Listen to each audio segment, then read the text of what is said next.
All right, welcome back to our deep dive into As a Man Thinketh. We're jumping into chapters 4 and 5 today, and let me tell you, these chapters really get things moving. We're not just talking about positive thoughts anymore. We're talking about harnessing the power of thought to achieve, well, anything you set your mind to, really. So, here we go. Ever feel like you've got a million tabs open up in your brain, bouncing between them, never really getting anything done? That's kind of where the book starts. It compares those aimless thoughts to a ship without a rudder. It's a powerful image, isn't it? Just drifting at the mercy of the currents. And the book argues that without that central purpose, a guiding star for your thoughts, basically, you become a slave to petty worries, fears, and all that self-pitying stuff. Ouch, that one hit a little close to home, didn't it? But here's the good news. We can break free from that endless mental drift. How? By finding a real purpose, something that truly resonates with you, and making that the central focus of your thoughts. Think of it like setting your internal compass, constantly guiding you towards your desired destination. Now, you might be thinking, okay, sounds great, but how do I actually do that? Yeah, that's where the work begins. It's not enough to just set a purpose and kick back and wait for the magic to happen, right? This is mental weight training. Every time you catch your thoughts wandering off track and you bring them back, focusing on your purpose, you're strengthening that mental muscle. It's like doing reps at the gym, but for your mind. And just like with physical exercise, you might stumble at first, miss a rep, let those thoughts wander a bit. But even those failures are building strength for future success, right? It's about progress, not perfection. What I found really interesting was this idea, even if you haven't quite figured out your big purpose in life yet, you could still train your mind by focusing on smaller tasks, the ones right in front of you. Think about it. How much more could you actually accomplish if you brought that same focus and intention to everything you did, even the mundane stuff? It's like training for a marathon. You don't start by running 26 miles. You start small, building up your endurance over time. Same principle here. And this leads to another key point. Weakness can become strength through consistent effort. It's a powerful message, don't you think? The book uses this great analogy. It talks about a physically weak person building muscle through training. They're saying, look, everyone, no matter where they're starting, has the potential to become strong mentally and physically through dedication and practice. But here's the catch, and the book doesn't shy away from this at all. There are going to be obstacles along the way. We all know them, right? Doubt and fear, those pesky little voices that whisper, you can't do it, or what if you fail? The book calls them out straight up, enemies of progress. It argues that they're totally unproductive and lead to failure. And when you really think about it, have you ever accomplished anything worthwhile while you were drowning in doubt and fear? Probably not, right? So how do we fight back against those voices? By cultivating a deep sense of belief in our own abilities. And that means facing those doubts and fears head on, not letting them hold us hostage. Because as the book puts it, the will to do springs from the knowledge that we can do. Once you conquer that inner battle, you've basically conquered failure altogether. Imagine every thought, every action, fueled by that unshakable belief in yourself. That's where things get really interesting. When you combine that fearless thought with a clear purpose, something extraordinary happens. It transforms into a creative force.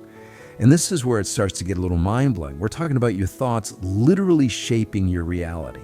Pretty powerful stuff. But hold on, before you go running off to manifest your dream life, there's a flip side to this power. The book is big on personal responsibility. It basically says, look, your thoughts shape your reality, period. That means the good, the bad, the successes, and yeah, even the failures, the takeaway. You have way more control over your life than you think. It's powerful, but it comes with a big responsibility, doesn't it? So how do we break free from the things holding us back? Those limiting beliefs, the ones that keep us playing small. Well, chapters 4 and 5 are a really interesting take on this. The book challenges this whole idea of oppressors and the oppressed. It suggests that both are actually limited by their own thoughts. Now stay with me on this one. It's a bit of a mind bender. Think about an oppressor, someone driven by greed, by power. Are they really free? Or are they trapped by those negative thoughts, those emotions? And what about those who see themselves as victims, as oppressed? The book suggests they're limited too. Limited by their thoughts. They might feel powerless, unable to change their situation, but that belief itself, well, it can become a self-fulfilling prophecy, can't it? It's a call to rise above those labels, those thought patterns, the ones that keep us stuck. But freedom isn't free, is it? The book acknowledges that. To achieve anything worthwhile, it takes sacrifice.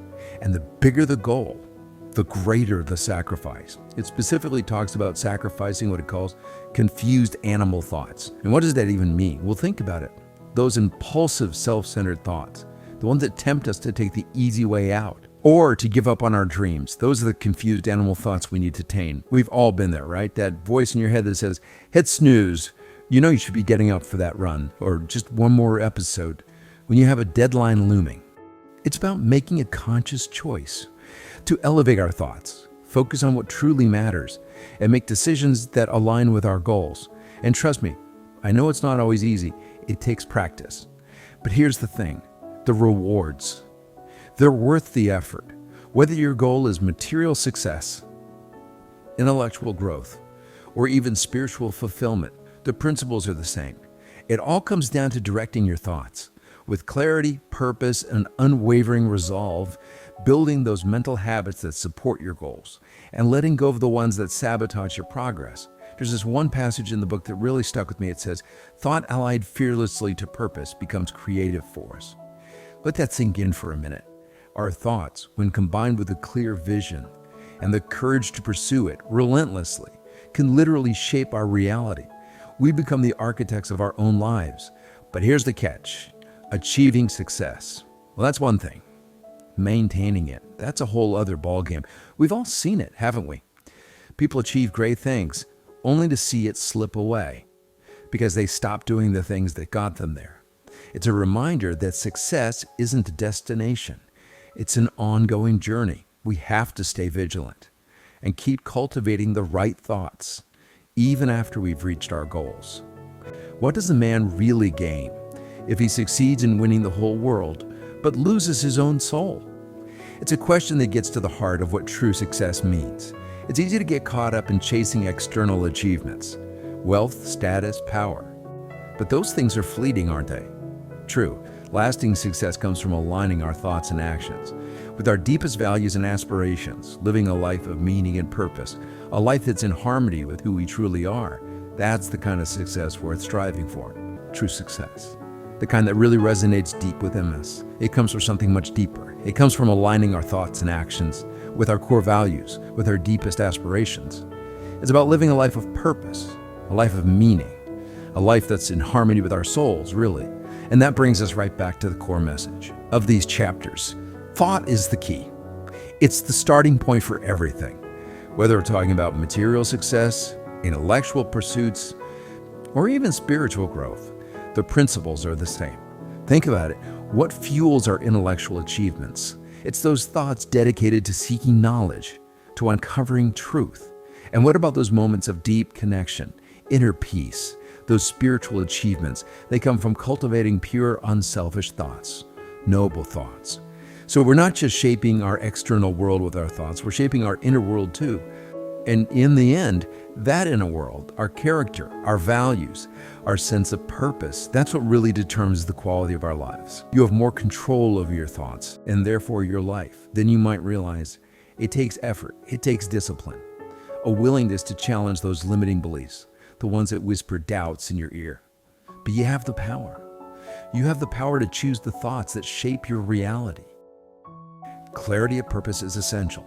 Without a clear sense of what you want to achieve, your thoughts will be scattered, your efforts diluted, and you'll probably end up feeling lost and frustrated. So take some time.